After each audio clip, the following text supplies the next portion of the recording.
Maayong hapon, Negros. Ini ang Digicast Negros 10. Ang nagapanguna nga napulo ka mga balita sa isla sa Negros ang amo ni gadulong sa inyo. Update niyo kami via Facebook, YouTube, kag sa KCAT Channel 11. Kag sumubabati niyo mga kami live sa FM station nga 91.1 FMR Bacolod. Kag yan ng top 10 nga mga balita sa Negros subong nga adlaw. Unang nga kaso ng monkeypox na record sa Pilipinas. Division head sang OPA nga gitpakayuan sang paatag, nagsilingan ako nga insulto kun indian ang imbitasyon sa nanghagad inom. Kaso sang kinawatay nagdamo, pati soft drinks kag brief, ginkawat na. Teenager patay matapos gilabo sang utod sang iyang nobya. Kag sa good vibes, kadtuan ang Turtle Island sa tripping ni Rubing. Kag kilalaho ng anay nagapamasura karon nagabulig organisa sa grupo nga makakwarta sa basura sa Baganihan. Inatanan sa Digicast Negros 10. Sa number 10,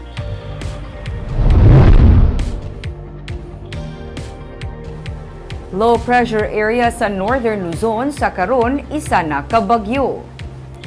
Tigayo na nga nangin isa ka tropical depression o kun bagyo ang low pressure area nga yara karon sa sulod sang Philippine Area of Responsibility. Ini ang pagatawgon nga si Esther nga ikalima nga bagyo nga nagsulod sa PAR subong nga tuig. Sadig sa pinakaulihing nga bulletin sa Pag-asa, yara ang bagyo sa 1,020 kilometers east sang extreme northern Luzon. Gina-forecast man sa Pag-asa ang padayon nga pag-ulan tubtob sa masunod nga semana dala karon sang hangin habagat nga amo ang nagadala sang pag-ulan sa Luzon kag sa Visayas lakip na sa Negros. Mahimo magbaskog pa ang ulan nga dala sang habagat bangod sang bagyo Esther. Isa pa sa ginabantayan sa karon amo ang isa pagid ka bagyo nga yara sa gwa sang PAR. Ini amo ang bagyo nga may international name nga Songda. Apang suno sa Pag-asa, magamay ang tsansa nga ini ang magasulod sa PAR.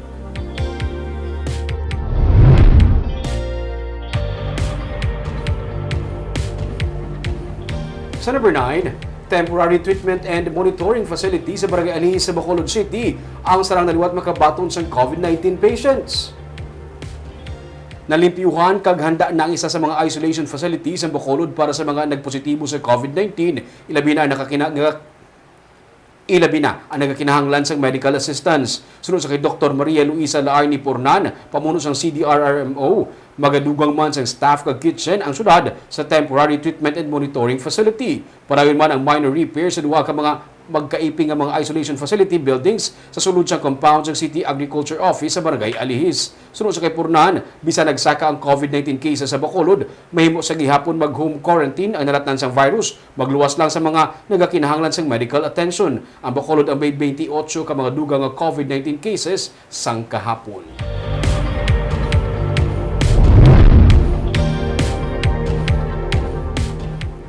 Sa number 8, masobra na sa 246,000 ang tigay na ka-enroll sa idalom sang DepEd Negros Occidental Division sa una nga semana sang enrollment.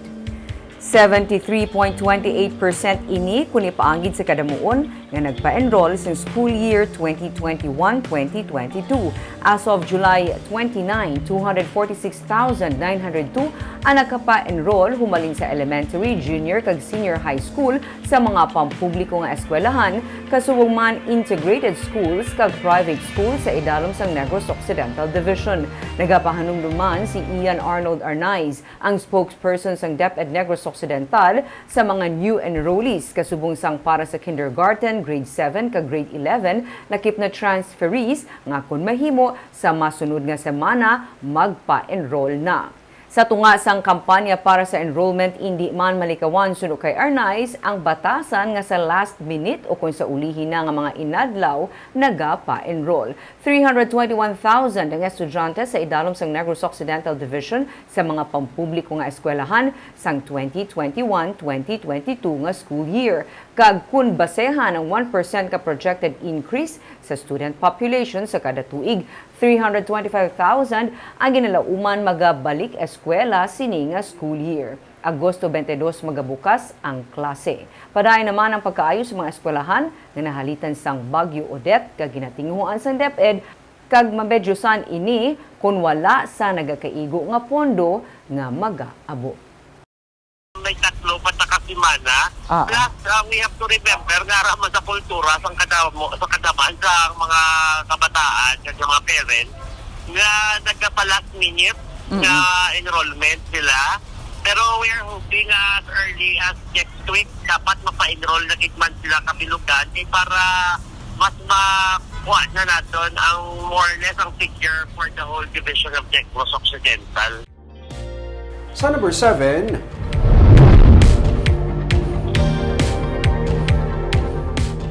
padayon na pagdamo sang kaso sang kinamatay sa probinsya. Sa pinakauli nga report sa PNP, kinahanga soft drinks, food delivery device, pati na mga brief, ginpangawat. Arestado ang 36 anyos nga si Rene Boy Deles matapos ini magpangawat sang duha ka pack sang brief sa isa ka outlet sa Barangay Taluk sa Bago City. Nakita sa akto ang pagpangawat sang 1,200 pesos nga balor sa mga brief ni Deles gani sa nagpalagyo, ginlagas ini kagindala sa PNP. Dakop man ang 20 anyos nga si Christian Carl Morte matapos naman ginsulod ang isa ka kalan-an kahapon sa kaagahon sa Barangay 5 sa San Carlos City. Ginkuha sa suspect ang isa ka delivery service device kag isa man ka credit card device. Na-recover man sa kapulisan ang among mga items. Kaagahon sang kahapon, naaresto sa kapulisan ang 21 anyos nga si Russell Amit matapos naman mangawat sang 3 ka kaha sang soft drinks sa isa ka kalan-an sa Barangay 6 sa Silay City naman. Nakapalagyo naman ang iya 3 pang makaupdanan. Magluwas sa soft drinks, na-recover man ang cellphone kag 2,000 pesos nga cash nga ilan nakuha. Detain sa karon ang mga naaresto nga mga suspetsado.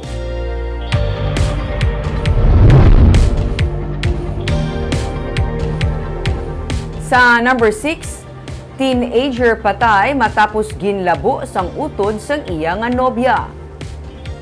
Patay ang 19 anyos nga si Raymark Torres matapos ini ginlabo sang Miyerkules sang stepbrother sang iya menor de edad nga kahagugma sa Pamplona, Negros Oriental.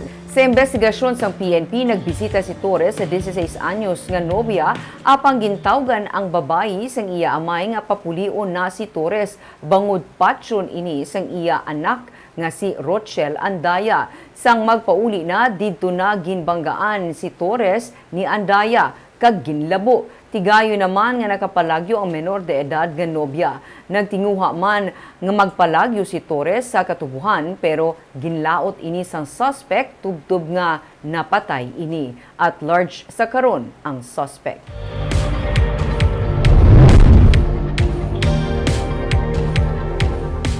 Sa number 5, hindi pa kinahanglan magdeklara sa state of calamity sa piyak sa pagsaka sang kaso sang dengue sunod sa konseho kag City Health Office sang Bacolod. Makaalarma na nagapadayon ng pagsaka sang dengue cases sa Bacolod. Humalin sa Enero, naglabot na sa 393 ang kaso sang dengue kag 7 na ang dengue-related deaths sa syudad. Sunod sa kay Dr. Grace Tan, pamuno sang Health and Sanitation Division sang City Health Office, 216.9% nga mas mataas ang kaso sang dengue kung ikumparar sa pareho man nga period sa nagligad nga tuig nga may 124 ka kaso kag duha ang napatay. Ginsiling ni Councilor Claudio Pontevilla nga sa piyak sang kaalarma sa pagsaka sang dengue cases sa syudad, hindi pa nagakinahanglan nga magdeklarar sa state of calamity. Ginaprubahan na sang konseho ang resolution nga nagabando sa mga kabaranggayan upod sa mga natungdan nga government agency nga pabaskugon ang kampanya kontra sa dengue. Sa record sa City Health Office, ang Barangay Mansilingan amo may pinakamataas nga kaso sang dengue nga may 37 cases.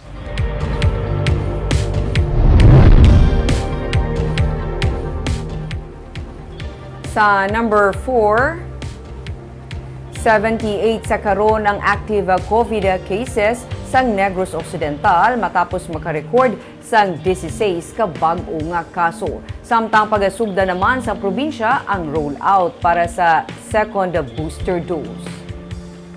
Wala sang may nakitaan ang probinsya nga problema sa booster shots bangod ang mga nabakunahan na damlag pa ang interesado sa second booster dose.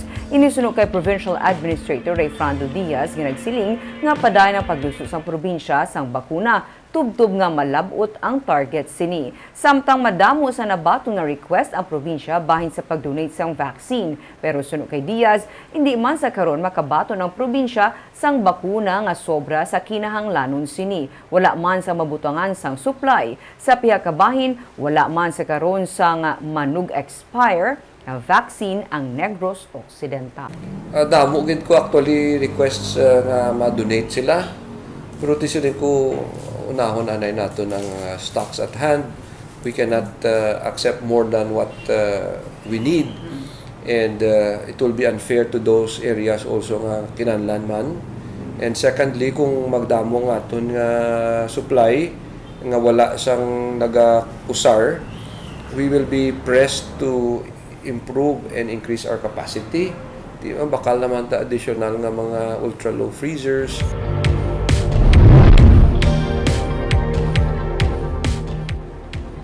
Sa number 3, naghatag na sa iyang sabat ang division head sa Office of the Provincial Agriculturist matapos sa gipapanuugan sa show cause order sa iyang pag-abusar sa paggamit sang salakyan sang gobyerno.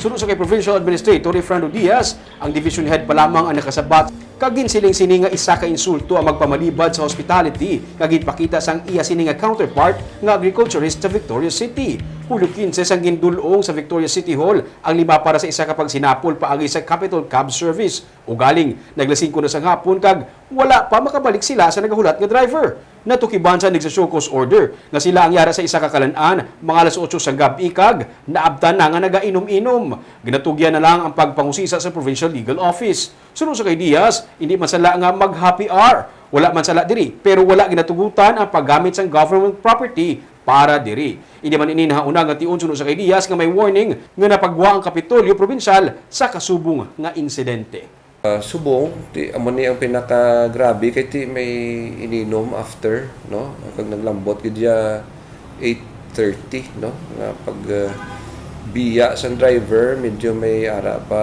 insulto kag buyayaw. We'll just wait for the answer of the 4 and then we'll have it referred to the legal. It is an insult to refuse the hospitality of the counterpart of an agriculturist sang Victorias. Sa number 2,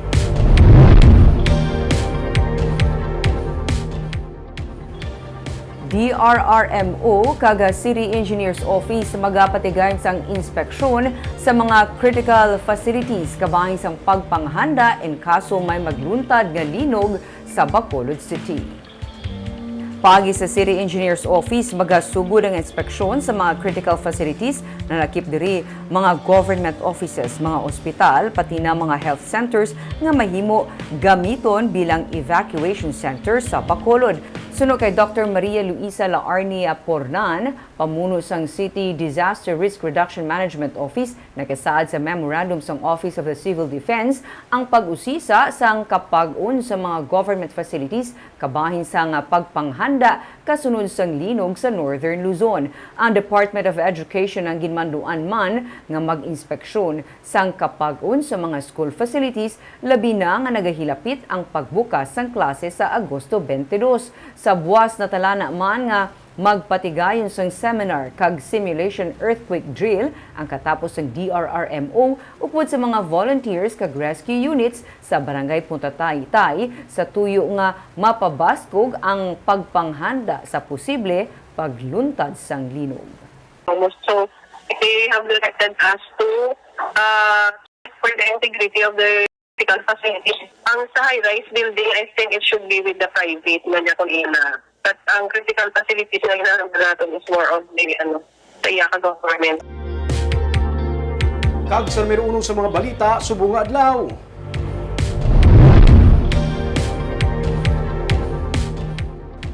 Sinigita mga hapon din kumpirma sa Department of Health nga may nahauna na nga kumpirmado nga kaso sa monkeypox sa Pilipinas. Isa ka 31 anyos nga Filipino ang unang nga kaso sa monkeypox sa Pilipinas. Sunod sa kay Dr. Beverly Ho sa Department of Health, ang 31 anyos ang nag-abot sa Pilipinas ang July 19 gikan sa abroad. Ang amo nga persona ang may history sa pagbiyahe sa mga pungsod nga may mga kumpirmado nga kaso sa monkeypox. Dugang paniho, ang amo nga persona ang gintest kag ginkumpirma nga positibo sa monkeypox pinaagi sa reverse transcription polymerase chain reaction o kun RT-PCR sa DOH Research Institute for Tropical Medicine sang July 28. Na-discharge na ang pasyente kag nagpaidalom sa strict isolation kag monitoring sa iya sining nga balay. Sunod sa kaya may napulo ka mga close contacts nga na-record kag sa napulo, 3 ang nag-aistar sa isa lang kabalay. Tanan sila ang ginabisuhan nga mag-quarantine kag istrikto nga ginamonitor sa DOH. Kalabanan sa mga kaso sa monkeypox sa iban nga mga pungsod nakuha pinaagi sa sexual transmission. Ang Philippine Society for Microbiology and Infectious Diseases ang nagpagawa naman sa paandam para makalikaw sa monkeypox. Pila diri amo ang likawan anay ang contact sa wild animals, ilabi na ang may mga ginabatsag nga balatian nga kasapatan o kung napatay. Maghugas ang kamot permi, hindi mag-share sa bayo, habol, bedsheet kag punda sa mga persona nga may mga balatian. Siguraduhon nga naluto sang maayong ginakaon nga meat products. Ang monkeypox hindi COVID-19 pero mas maayo nga sundon sa gihapon ang minimum health standards, paggamit sang mask kag physical distancing para maproteksyonan ang kaugalingon. Monkeypox is caused by a different microorganism. It's different from COVID-19.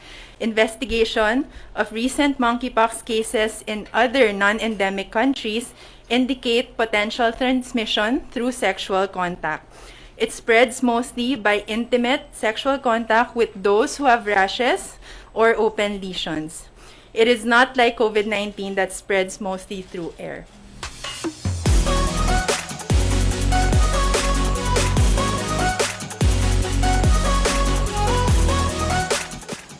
Weekend na naman, boss. Kagyari naman ang pabalo namon sa inyo nga good vibes. Amo sinikatahom ang isla. Puti ang balas. Klaro ang tubig.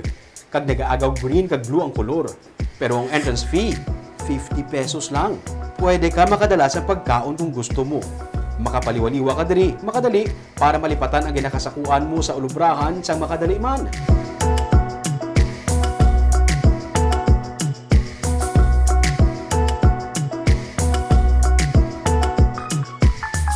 Ang mga caretakers ang isla, masobra na sa 80 anyos. Kag nakahibalo ka mo bala nga sa katahom sang isla, may luyag magbakal sang isla sa kantidad nga 100 million pesos. Ibaligyaayhan nila. Inabuas sa tripping dinuming at 10 a.m.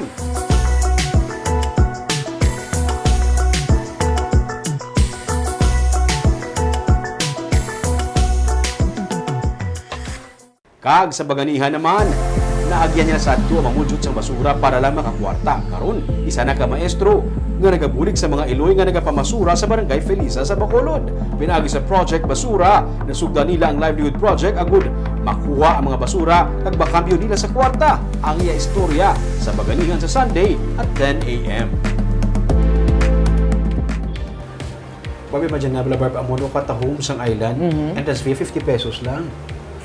Basta ma-develop, pwede pa na ma-develop rin eh. I mean, you know, for open, for... Medyo, wala ta ka ba nun? Pero medyo gamay ang area nga flat, pero kalabando ba ito, but limitless ang possibilities. Hindi ko yung pagbaligya ako na sa katahom meron. Ang ban ni Sir Tia Barb nga caretaker, hindi siya gusto kaya gusto magbakal foreigner. Kung magbakal ka foreigner, hindi nakasunod yung mga Pinoy. Ang balya. Ang balya. Pero katahom ruming. Tahom yun, Barb. Kagkatahuman siyang ginubra ni sang isa ka teacher, Barb, nagitipo niya ang mga nanay para maibo nila nga may kwarta sa basura.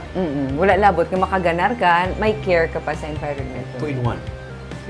Kagamo ito mga balita sa Negros Subong Adlaw. Kay man sa panahon karon importante nga may ihibalo ka sa nagakatabo sa imo nga palibot. Pero dapat balanse kay eksakto mga impormasyon. Parayan kami nga magapangalagad sa Negrosanon. Ako si Barbara Mijares. Tugtog sa Lunes. Ako naman si Romeo Subaldo. Happy weekend.